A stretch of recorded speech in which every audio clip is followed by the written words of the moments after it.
Hello, my name is John Kuhl, and I'm with the Congressional Youth Leadership Council. We have 20 of our students here today for a conversation with two former members of Congress. Today's webcast will focus on the relationship between the legislative branch and the executive branch. We will explore how the two branches interact and what responsibilities the Constitution gave to each of them. This is the sixth in a series of webcasts that are part of the Civics Connection, a joint project by the Frey Institute for Government at the University of Central Florida and the U.S. Association of Former Members of Congress. These webcasts are made possible via a grant from the U.S. Department of Education and are meant to enable high school students to learn more about their government by asking questions of former legislators. We are joined by former members of Congress Nancy Boyda and Mickey Edwards. Why don't we start with each of them giving a brief introduction. We'll start with you, Congresswoman.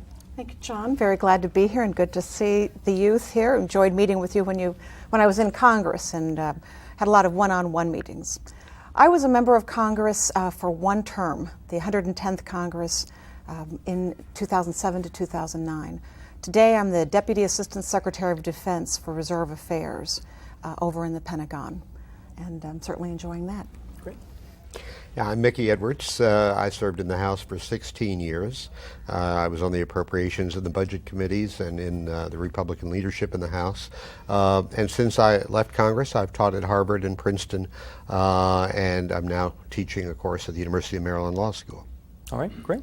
Well, we've divided our conversation up into three parts today, and the first part's going to be about the power of the purse and Congress and the role in creating the federal budget. So why don't we go start with our first question. Hello. Hi. My name is Tasia Burrows, and I'm from McDonough, Georgia.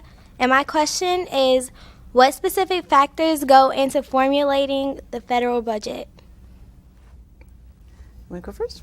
Well, when you look at the budget, obviously you have, because the Congress many years ago delegated to the president the job of preparing a draft budget, a proposed budget. So you start with that, but then you all know pretty well what the major problems are in the country. You know, whether it's infrastructure repair that you have to take care of, or other kinds of major programs. And you start with that. Actually, you start saying, what do we need, before you've actually come down to how much money do we have. Then you, at the end, try to balance it together. But, you know, individual members also have their own very distinct ideas about what the priorities ought to be. And Congressman, you served on the Appropriations I did. Committee. How does that process work? Well, on the appropriation, everything is done in the subcommittee. So I was the ranking member of the subcommittee on foreign operations and the subcommittee on military construction. So you not only get the requests from the administration, you develop your own requests. Your own subcommittee comes up with its ideas of what the priorities are, which may be very different from what a president wants. And then you have hearings, and you bring in experts from all over the country, you know, to give you their ideas about what's needed. All right. Congresswoman? Well, a lot's actually changed. You all have your copies of the Constitution with you, I hope. But the Constitution basically says that the House is the one who starts the budget process. And in fact, over the years, many things have changed. And we'll talk about declarations of war and other things that have changed. Being in the Pentagon at this point now, I see it more from the executive branch and how that happens. But in fact, between the two houses, and I agree with what Congressman Mickey Edwards has said. Just call me Nick. Yes. That'll be fine. There's currently an appropriator on the military construction named Chairman Edwards. So, but there are two houses, the House and the Senate, and the House really actually is the one who develops the initial budget, has responsibility for within the Congress developing that initial budget, and then the Senate weighs in. So the Senate has other responsibilities, treaties, ratifications of treaties, and approving members of the Supreme Court and lots of other things. So as you said, over the time, it's certainly changed, but yes, it should be a reflection of what we need. It actually becomes an extremely contentious process, as you were saying. It starts with a budget.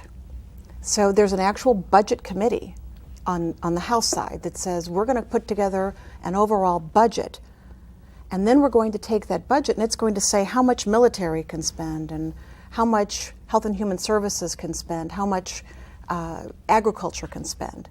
And then that goes to the separate committees that actually do the appropriations for that committees. So as you can imagine, just setting the budget initially can be a very contentious process, and quite honestly is. Any questions on how that, I don't know whether we've made that clear or... No, I think so. We delegated to the president in the 1920s, to create the proposed budget. But I will say, having been on appropriations, we did have the budget in front of us, but sometimes we ignored it. And, we said, here's where we think it ought to be. And let's talk about this whole thing about earmarks, that you hear a lot about earmarks. Those are really congressionally directed spending. Is the real title for it, but they're called earmarks. And earmarks, I think, have become very contentious for a lot of reasons. Some really foolish things. We spent our tax dollars on some very, very foolish things. But that being said, congressionally directed spending, I think, is part of what the Congress was supposed to do. Members of Congress are the ones who are closest to their district, and in fact, that congressionally directed spending is about 1% to 2% of the budget. What I certainly recommended while I was in the House, is to just make every request, literally make every request publicly available on the web. And then I guarantee you the American people will pick those requests clean, like nobody's business. I speak from firsthand experience. I had one that was contentious, and the American people will do their job and keep the wasteful spending at bay. But why are we putting all of the power really into the president's hands? That, in fact, there should be some congressionally directed spending. Can I add one thing to what Nancy said? The problem with earmarks was when they were not transparent and when they were not acted on by the Congress as a whole and just stuck in. But the opposite of earmarks is that you accept the budget the president wants, which means there's still spending all through the budget, but it was put in there by some bureaucrat and you don't know who it was, and there's no transparency and no accountability. As the late Jack Murtha said correctly, it's the Congress's job to decide where to spend the taxpayers' money, not the executive. Yeah, so now, we were on different teams.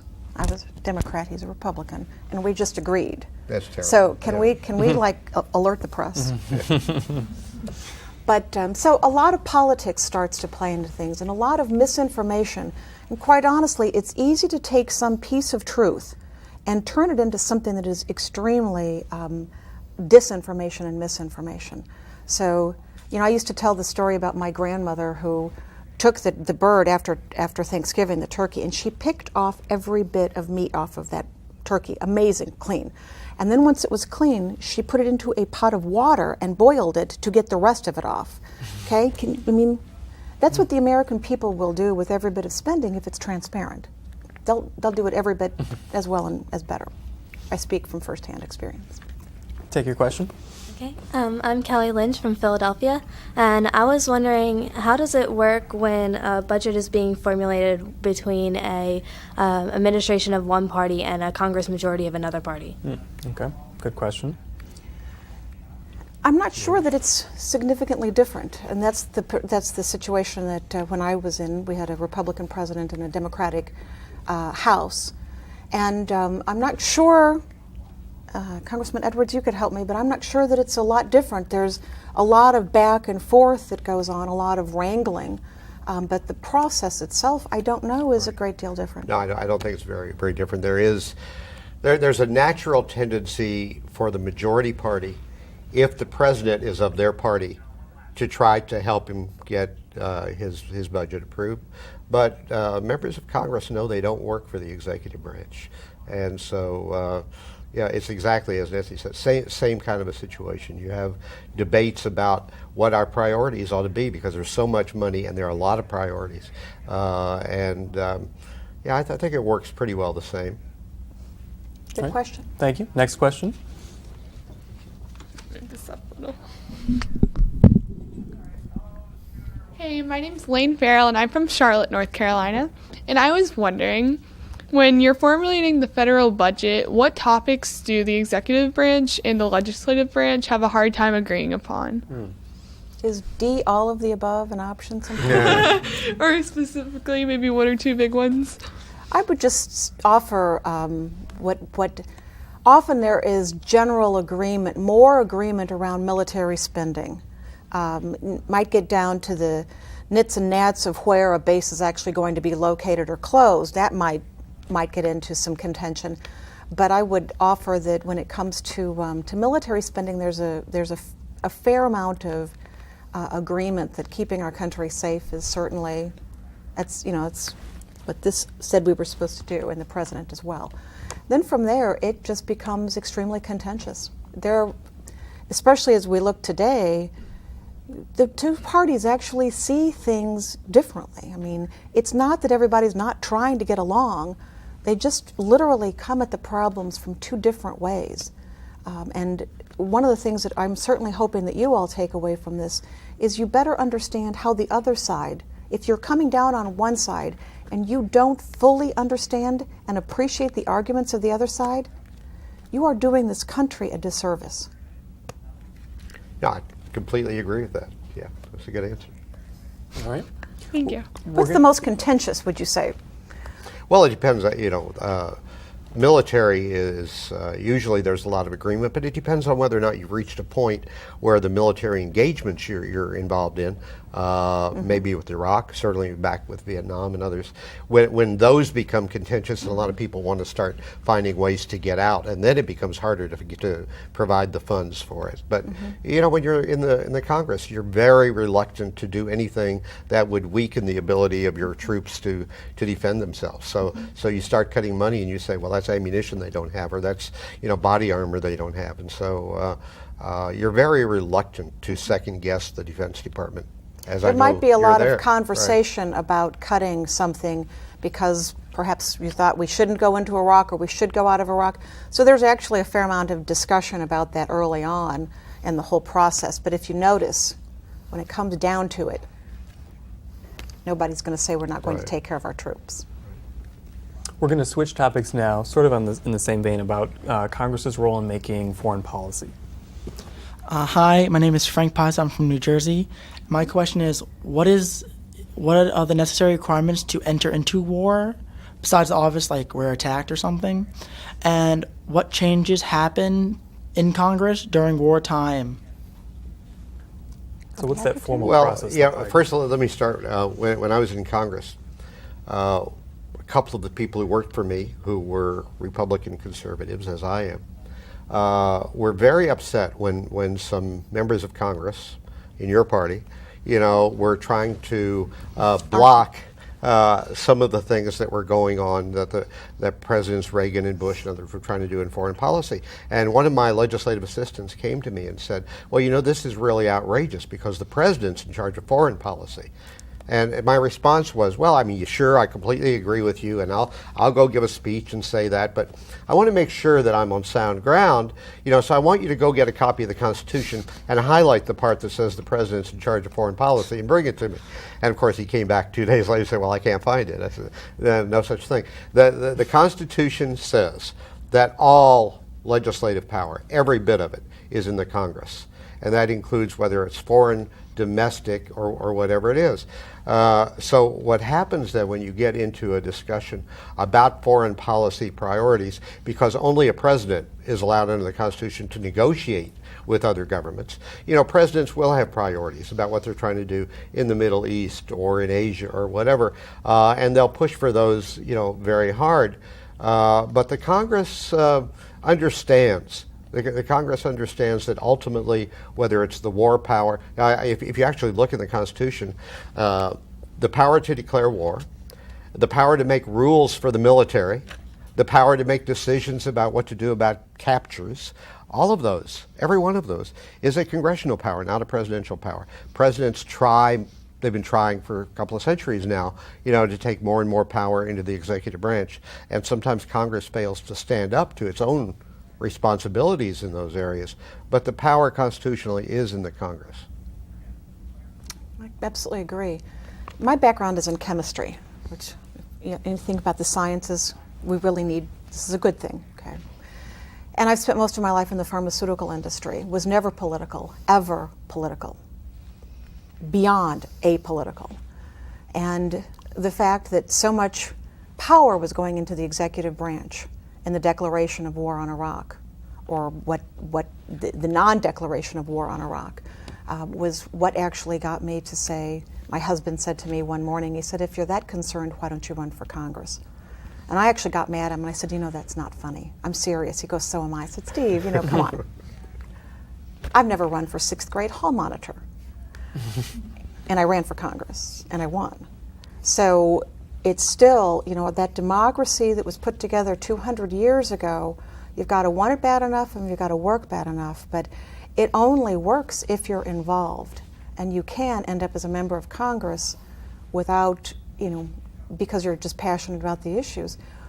Why the American people, this Constitution is held up constantly as reason for why something should be done. And most of the time, almost the exact opposite is what's in this book, what's in this Constitution. Point being, this Constitution is thrown around as the reason for why things should be done. You all need to study this. There are 3 branches of government.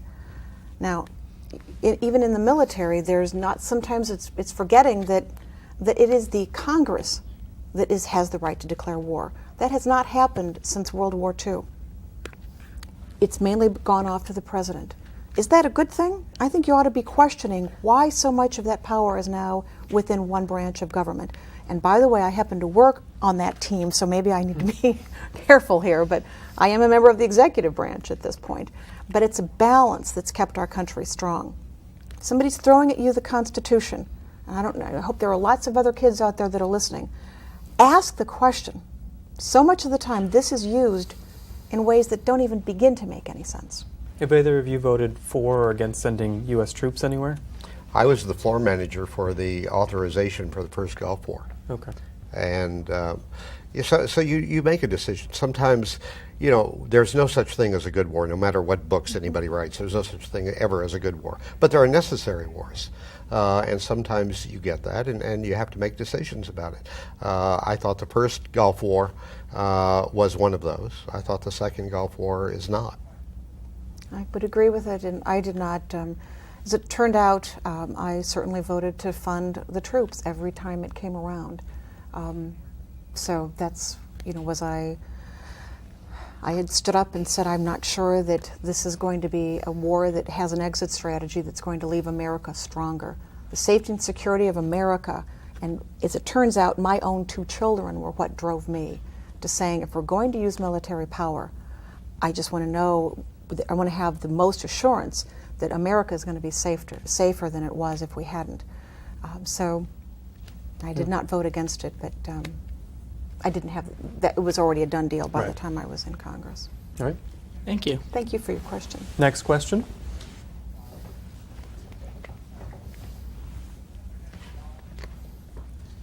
Hello, I'm Joshua Salgo from Port St. Lucie, Florida, and my question is, what is the legislative branch role in making foreign policy?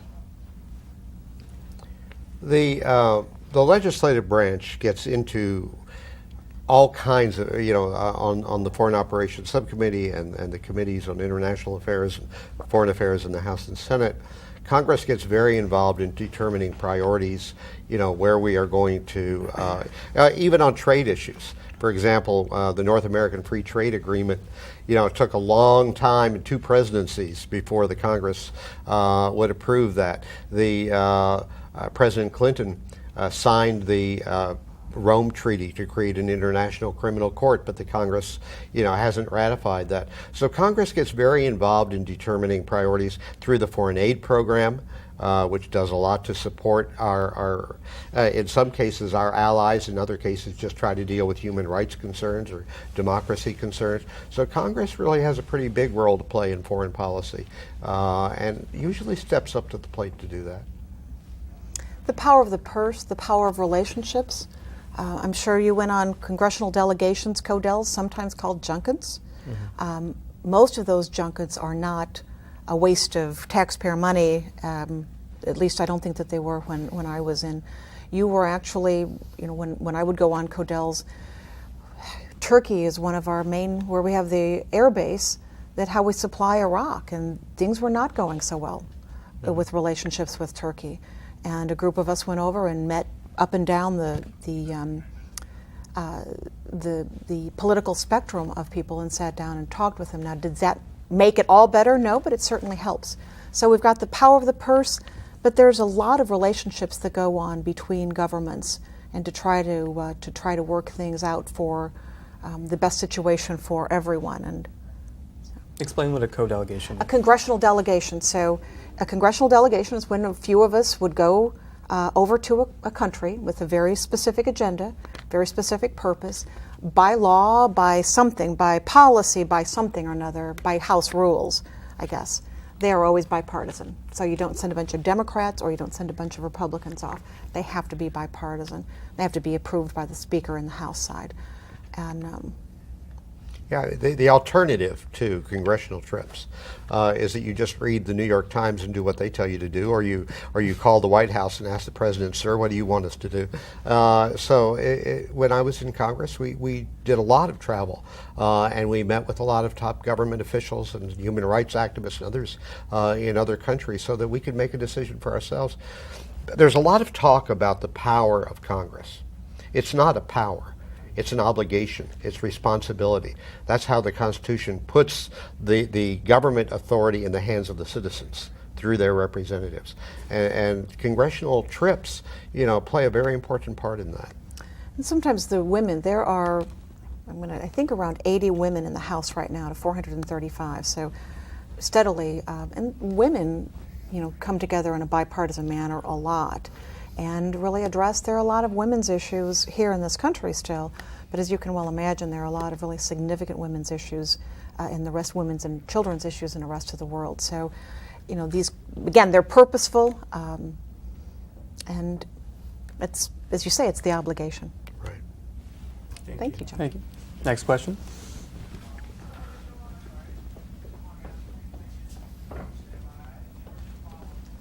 Hi, my name is Minhaj Khan, and I'm from Richmond, Virginia. And I would just like the opinion of both you, Congressman and Congresswoman, when you would deem it fair to declare war on another country. When I vote as a member of the House to do that? It's a good question. Basically, when I felt like there was absolutely no other option on the table. That's the first. And that, two, the safety and security of America was in a clear danger. That without the use of force, that you would see the safety and security of our country significantly diminished. Without that, the preemptive war going on into Iraq was something that I just felt like we still had options on the table. And again, my bigger concern with that was that there was not a clear strategy for getting out or for understanding what we were going to do. So does that Right. answer your question? Yeah, and that was the second part of my question. Did you think that it was right for us to go into Iraq the time that we did? I'm fairly well known. In my job in the Pentagon, things are completely apolitical. I mean, as in none. It's quite wonderful, actually. So clearly, this is not anything I discuss in my day job, but I doubt this is being televised back to work, and they know my background. But that's how I actually started into politics, of questioning the way that we went into this war and the fact that we were going into it, but the way that we went into it I found nothing short of alarming. I would say, except in response to an attack, as Pearl Harbor or something, I agree that going to war is the last option. There is nothing you will ever do as a member of Congress, and I'm assuming some of you will be members of Congress. There is nothing you will ever do that is equal to casting a vote that's going to send young men and women off to get killed. It is the most serious obligation you could possibly have. And it should be something we do reluctantly, only when there's no other option. My feeling in terms of, for example, the Iraq War, the current Iraq War, the first Iraq War, I didn't have a problem with. This one,